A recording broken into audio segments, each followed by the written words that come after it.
While not necessarily a canonical work of the major religions, the Book of Enoch is certainly an interesting read. The text itself dates back to 300 BC and is noted as being more of an ancient Jewish text, but does maintain a place in some modern Christian and Jewish traditions.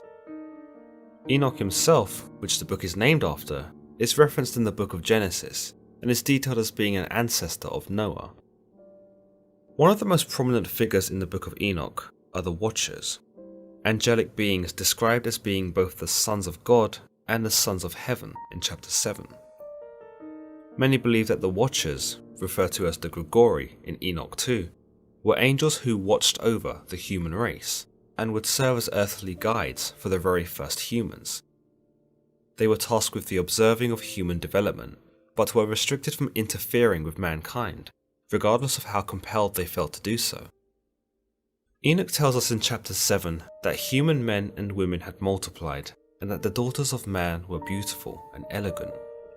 It's understood that their beauty was so great that they caught the attention of the Watchers, these sons of God, if you will.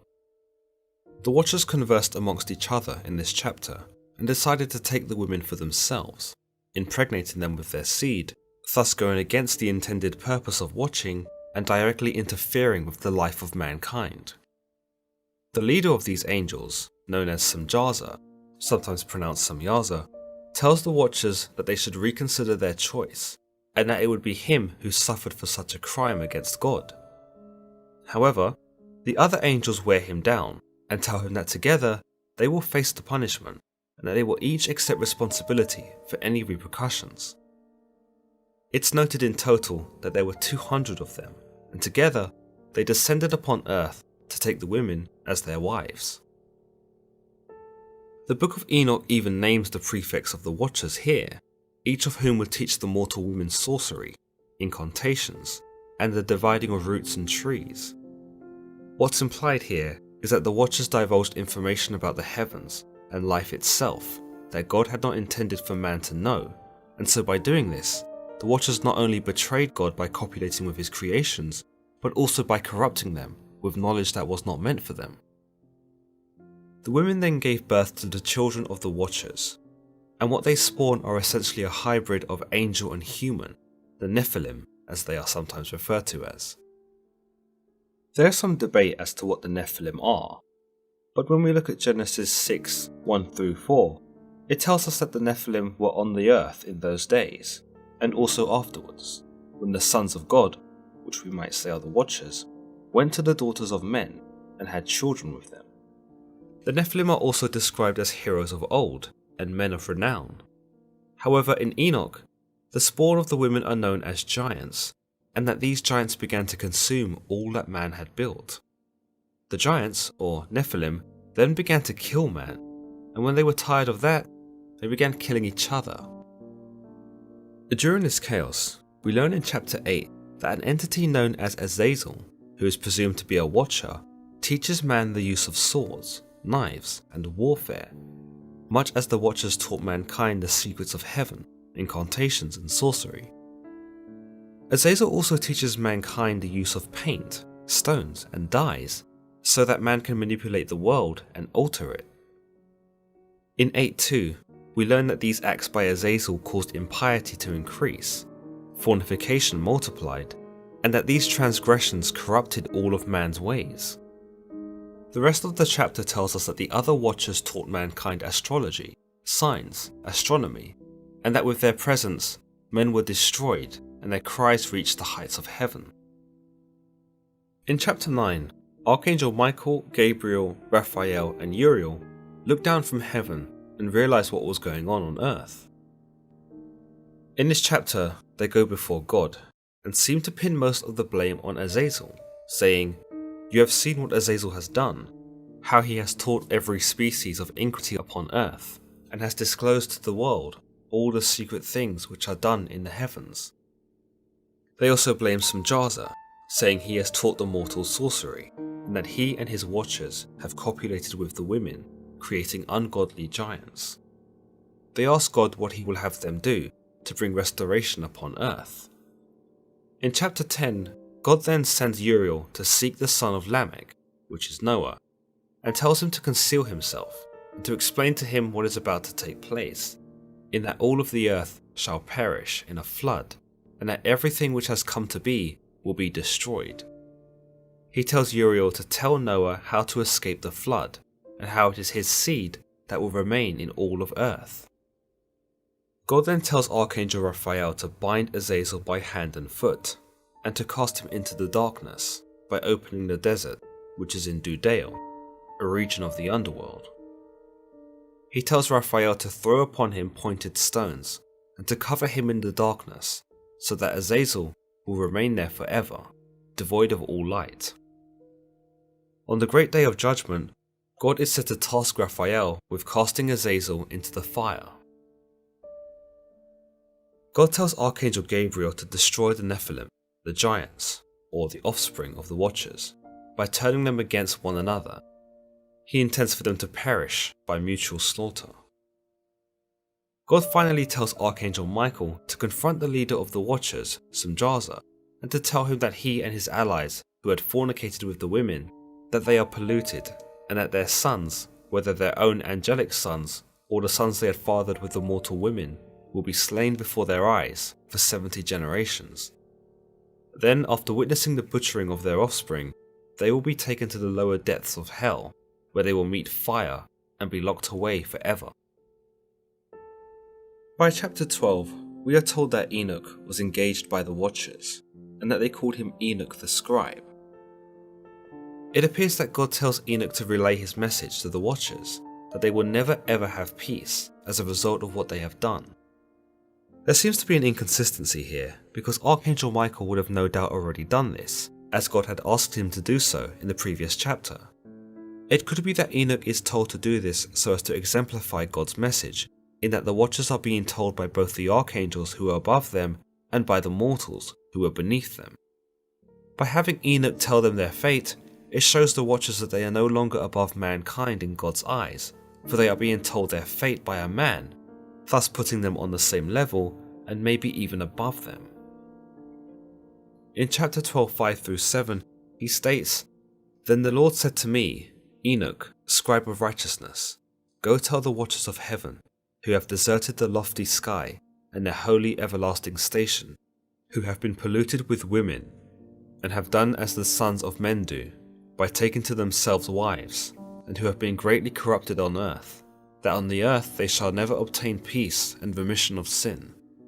For they shall not rejoice in their offspring, they shall behold the slaughter of their beloved, shall lament for the destruction of their sons, and shall petition forever, but shall not obtain mercy and peace."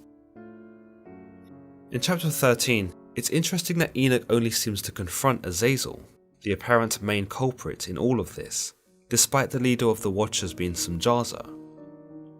It's possible that while Samjaza only sought to fornicate with the women and share some secrets of the heavens, he did not share the malice that Azazel did in teaching men about warfare.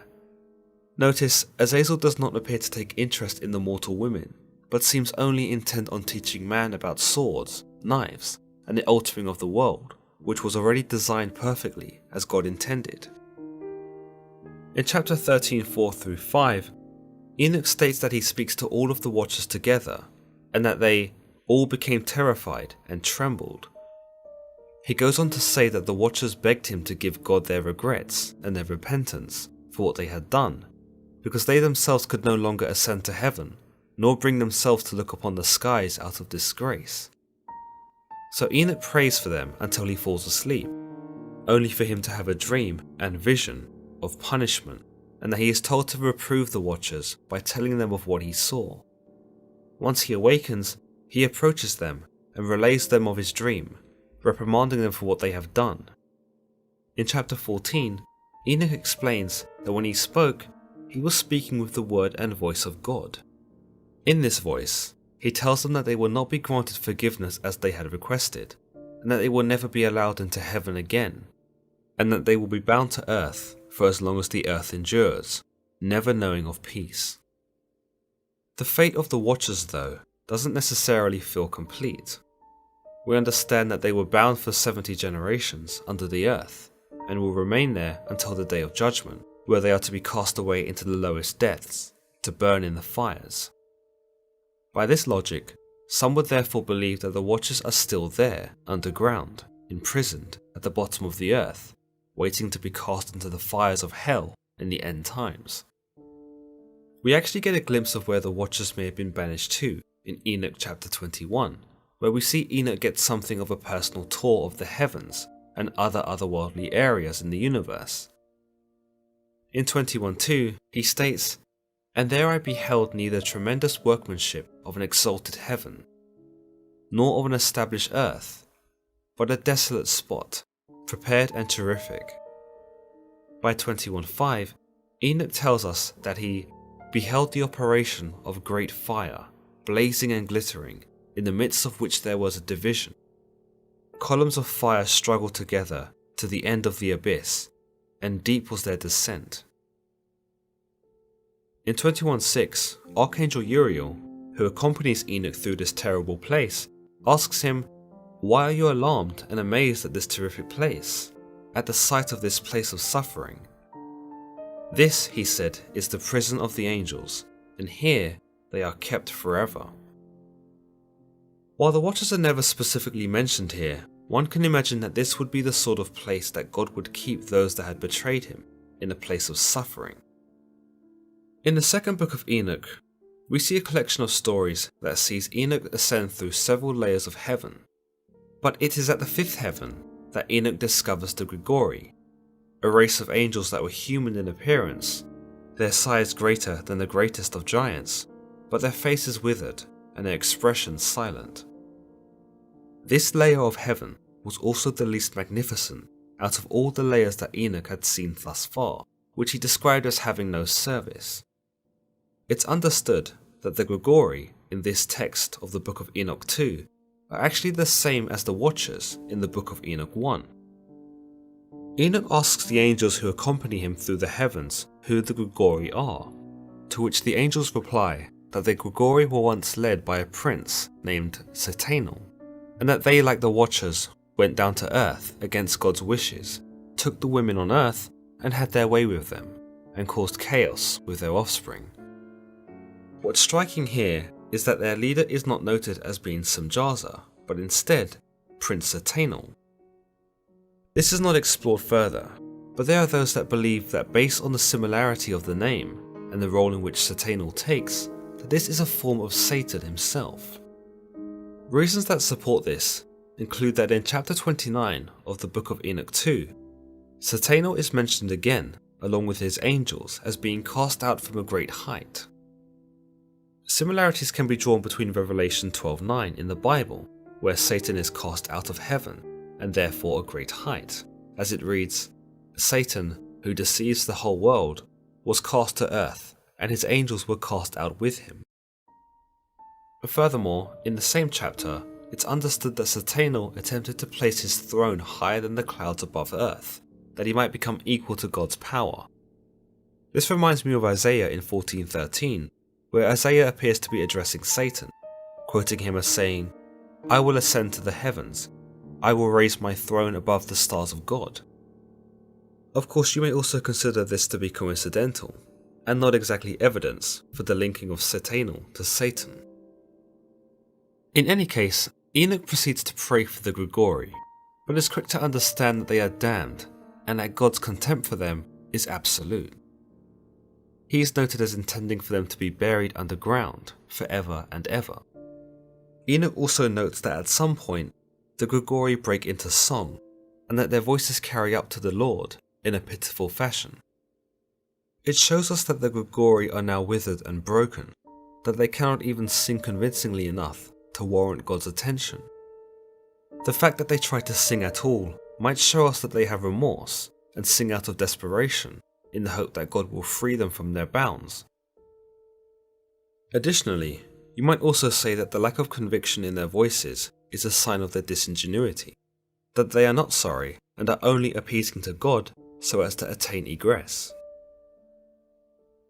It goes without saying that the lore around the Watchers is fascinating and helps to provide a compelling narrative, despite being a non-canonical text. The story, despite being thousands of years old, is sown with several themes of betrayal, morality, desire, and ambition, and helps to convey another perspective of how sin purged the world. It also provides another layer as to why God might have destroyed the world with the flood, so as to rid the Nephilim and to cleanse the land, which had been corrupted by the Watchers. It also gives us some more intriguing and profound characters to examine, such as Semjaza, the leader of the Watchers, who understood his duty and intended to stick by it, only to succumb to the peer pressure of his companions and surrender. It also gives us Azazel, the Watcher who appears to take the most blame for the incident, and shows us the extent of his wickedness, that he sought to teach man about weapons and warfare in a time when it was not needed. We are also treated in this text to comprehend the power of the archangels, such as Gabriel, who is sent to destroy the Nephilim, and Raphael, who directly opposes Azazel and defeats him. In essence, you might say that the first chapters of Enoch tease us with the concept of angels fighting angels, and serves to show us the potency of evil, that it can corrupt even those born out of goodness. But do let me know your thoughts in the comments below about the Watchers, and whether you have any more stories about them from other religious texts. Do you think that these sorts of texts should get more attention, and perhaps even be taught as doctrine, for the lessons that they contain? Let me know also what sort of videos you'd like to see next on this new Angels and Demons series. Don't forget to give this video a thumbs up, and if you haven't already, be sure to subscribe and hit that bell icon to keep notified. Until the next time, guys.